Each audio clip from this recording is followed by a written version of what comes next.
If you ask anyone I know to tell you something about me, I'm pretty sure they'll all say the same thing, that I love Spider-Man. And that would be an understatement.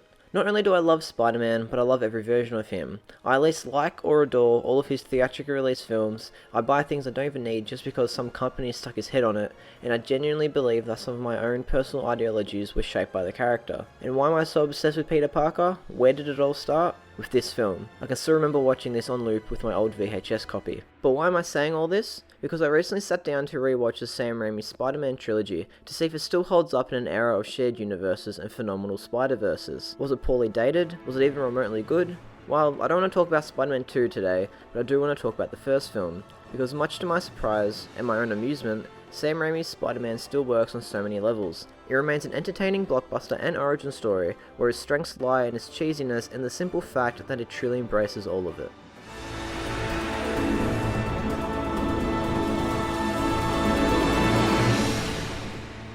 Right off the bat, this film has some serious problems without a doubt. Dated and arguably bad CGI can be spotted throughout the film, every teenager in the film looks as though they are 3 times the age that they're meant to be, and Mary Jane casually falls for 4 different guys throughout the runtime, including Flash, Harry, Spider-Man, and Peter. That all said, this is a blast of a film, and is genuinely so much fun to watch. The characters are believable, the narrative is cohesively presented, the action is great for the time, and the main theme is still phenomenal. Oh, and the emotional moments hit perfectly. And this is all due to 2 factors, the film's simplicity, as well as its own cheesiness. The choice to craft this film in such a narratively simple manner allows for most of the over-the-top, cheesy aspects of the movie to actually come as a welcome feature in an otherwise straightforward presentation. So that's what we're going to discuss today, and I'll start with the film's simplicity. When you really boil it down, the plot of the film is actually very simple. We have Peter Parker, a high school student. He lives with his aunt and uncle, he gets powers from a scientifically altered spider, and tries to use these powers to make some money to impress the girl he likes. After he makes another selfish decision, this results in his uncle being shot dead, and Peter vows to not let something like this happen again, in order to honor his Uncle Ben. Meanwhile, his best friend's dad, Norman, is under pressure at work, injects a serum into himself, which strengthens him and messes with his mental state, leading to him becoming evil. Their worlds collide and action ensues. There, a very simple plot, which is exactly what Raimi needed to do back in 2002, working as a comfortable access point for general audiences, as well as a satisfying adaptation for pre-existing fans. But I honestly think that there is some true genius behind the choice to have a simplistic narrative. This story easily allows character drama to naturally build from it, which instantly makes the film far more interesting and encourages each of the characters to grow before our eyes. And that, for me, is where the true magic and enjoyment of the film lies, within the raw character drama.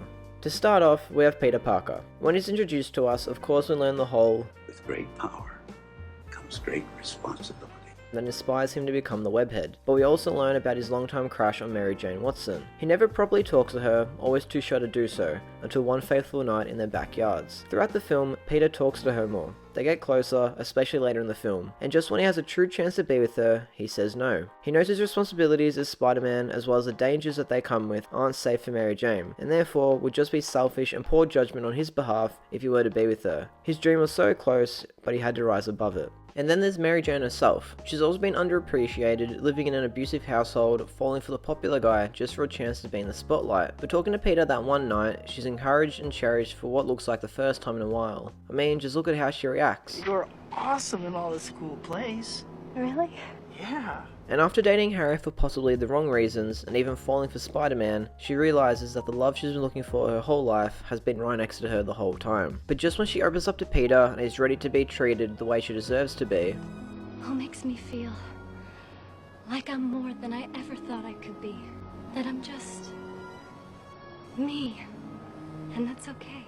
she's rejected. Why? Because Peter and is unknown to her role as Spider-Man. They both want the same thing, but neither of them can have it. This is outright character drama. We're also introduced to Harry Osborn, who despite having anything money can buy, is constantly jealous of his best friend, whether he realizes it or not. His father Norman is constantly disappointed in him and almost refuses to show any sign of appreciation, similar to Mary Jane and her father. Yet Norman couldn't be fonder of Peter, due to his scientific background and success in school, and this of course isn't Peter's intention, but it does subtly bridge a gap between the two friends eventually. Meanwhile, Harry starts dating Peter's crush MJ, adding another wrinkle to their friendship, which culminates after Harry and MJ's relationship isn't going too well, and he catches her talking to Peter and holding hands. This causes further jealousy, bridging a stronger gap between them, leading to outright character drama. And we have good old Norman Osborn himself. You know, I'm something of a scientist myself. After failing to persuade Spidey to join his side, and then finding out that Peter is actually the masked hero, he turns to Harry in order to find out how to truly get revenge on Peter. Not only does Norman harm Aunt May, not only does he kidnap MJ, but he attempts a last-ditch effort to appeal to Peter's humanity, obviously failing at this as well. And his last words, Don't tell Harry. signify that he actually did care about Harry all along, and that he ultimately prioritized other things over him, maybe realizing too late. What's that? Looks to me like it's more character drama. And going back to Harry, after he thinks that Spider-Man killed his father, this leads him to swearing revenge on the wall crawler, and inadvertently puts Peter in a very uncomfortable position moving forward. Say it with me now. Character drama. Too late.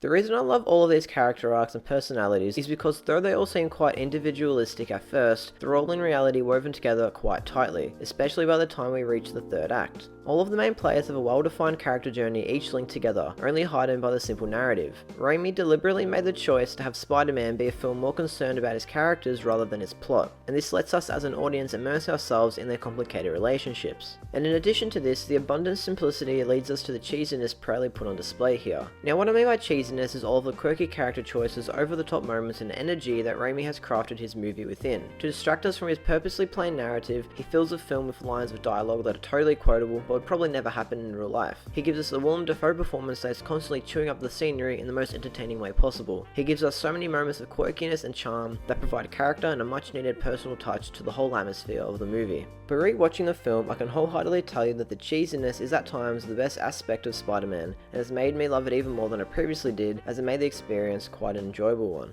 Here, let me show you what I'm talking about. Here are some of the many layers of cheesiness present in this film. We've got the greatest wrestler of all time, Bonesaw, yelling out the weirdest and most obnoxious lines possible.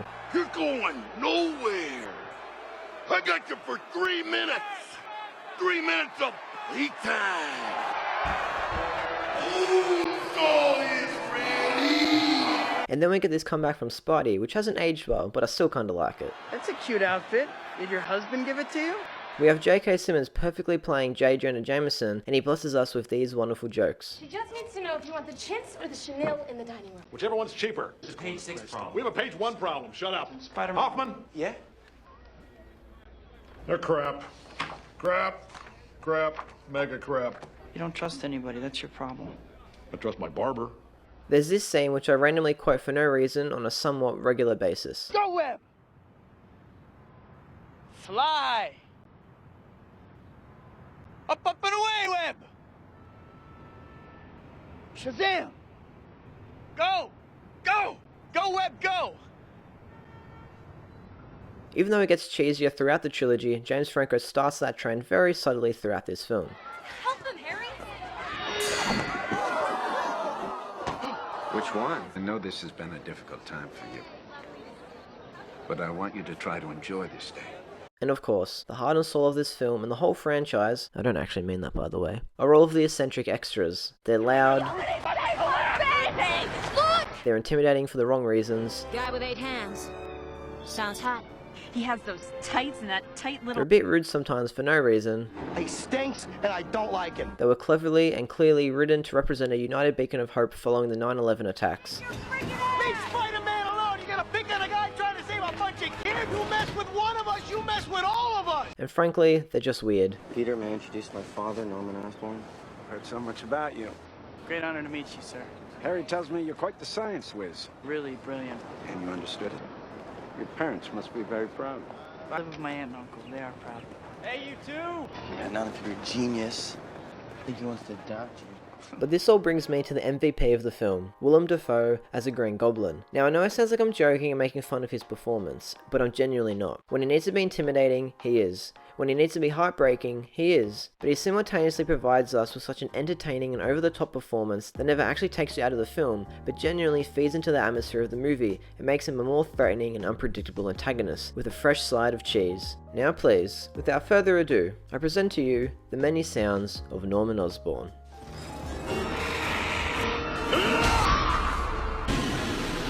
Hello, my dear.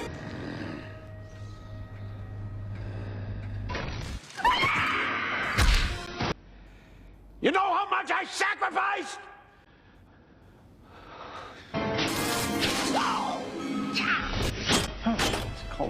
Despite the questionable costume, he still might be one of my favourite comic book movie villains of all time, for pure entertainment value. Like, look at this moment. While they're talking about Harry, Norman looks sick of it and disappointed, but the second the conversation turns towards Peter, his face lights up.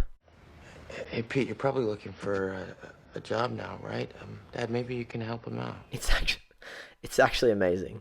Now, just to wrap up, of course this film is dated, simplistic and flawed, but I think it's near impossible to not at least have a good time watching it. There's genuine drama between the characters that's mesmerizing, there's a great soundtrack, the world we get to visit here is wacky and stylized, and the blatant cheesiness, intentional or not, makes the viewing experience even more enjoyable. For every swing and for every confrontation, there's a perfectly timed joke and a boatload of character. How could I forget to mention my favourite moment from the entire film? Like a spider and he looks like a bug. But we should all just give him one big hug. No, my friend, you deserve a hug.